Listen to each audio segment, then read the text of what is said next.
So just like everybody else, every once in a while I check my email trash folder and I see if there's anything interesting. And last week I saw something interesting. So I got an email from a person called Nosner Gunter, and the email says, "Good day. I am sorry to encroach into your privacy in this matter. I found your email listed in the Trade Center Chambers of Commerce directory. I find it pleasurable to offer you my partnership in business of 21 million.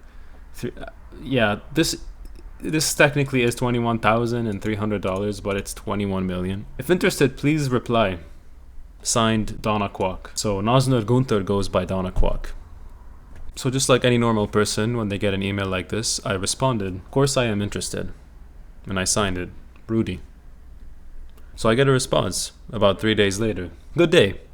I am Donna Kwok, a Greater China economist for HSBC Global Research based in Hong Kong. Thank you so much for your response to my proposal. I salute your courage and enthusiasm for taking time to read my first mail despite huge amount of internet mail floating the global world." So what I like to do in my spare time is read everyone's global mail floating in the world. "Therefore, I would like to be sure of your willingness, trustworthiness, and commitment to execute this transaction with me. I cannot afford to compromise these virtues considering the money involved. It is necessary for me to be sure of the person to whom I will be entrusting this transaction.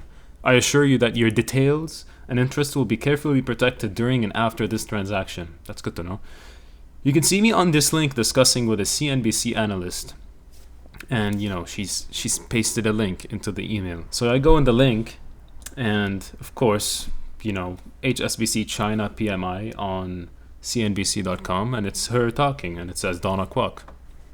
Okay, great verification. So now I know who I'm talking to. This is great. Now I only need to prove to her that I'm real. So now she's telling me the story of why the money is, coming to fruition. What? So she says, on January, blah, blah, blah, Mahdi Abdel Karim Al-Karboli, a jeweler who deal gold on import, and also banks with an HSBC in Hong Kong, made a fixed deposit, blah, blah, blah, all that stuff. He died.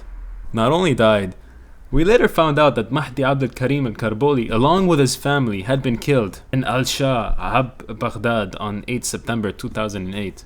So you email me 10, 11 years later. Okay. "What bothers me most is according to the laws of the country, at the expiration of 6 years, the funds will revert to the Hong Kong government if nobody comes for the funds." Okay, well, it's been 11 years. "Against the scenery," so we have a scenery, "I have all the information needed to claim these funds." Okay, blah, blah, I'm not going to read the whole thing. But here she says, "What I expect from you is trust and commitment. I want this large sum of money transferred with your assistance, and you should have nothing to worry about regarding legality at all. And I guarantee that this will be executed under a legitimate arrangement that will protect me and you from any breach of law." Okay, I'm in. So blah, blah, blah, blah, blah, blah, blah, blah. 50% for you and 50% for me. "Do not betray my confidence. If we can be of one accord, we should act swiftly on this."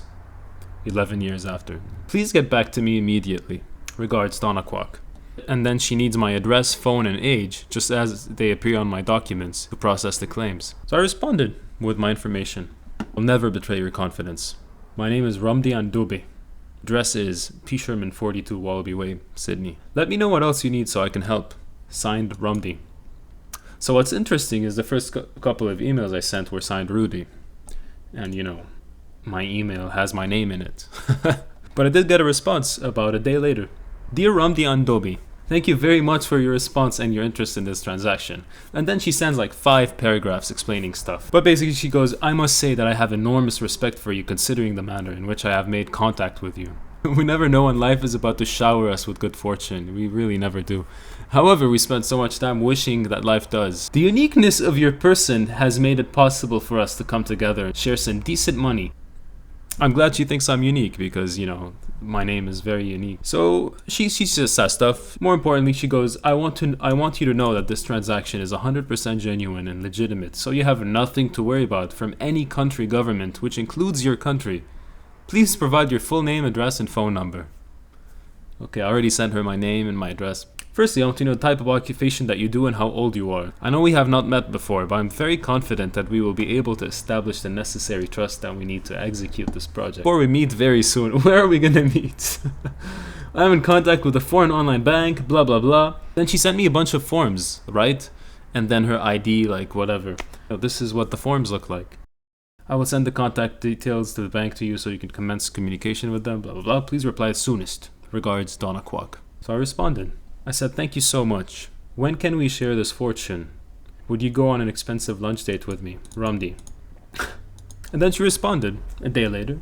She goes, Dear Ramdi Andobi, you need to send me the following information so that we can proceed. Your full name, address, telephone number, age, sex, occupation. I await your reply. Donna. It's not Donna Kwok anymore. We're close now, and she can just go by Donna. I can just go by Ramdi.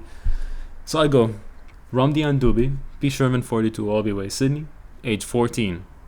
Sex only once a week. No occupation because I'm 14. Thanks again. Rumble. So yeah, I signed it as Rumble to see if she notices. She responds. She didn't notice. Sorry, you are too young for this transaction. So I wasn't going to sit here and let this end.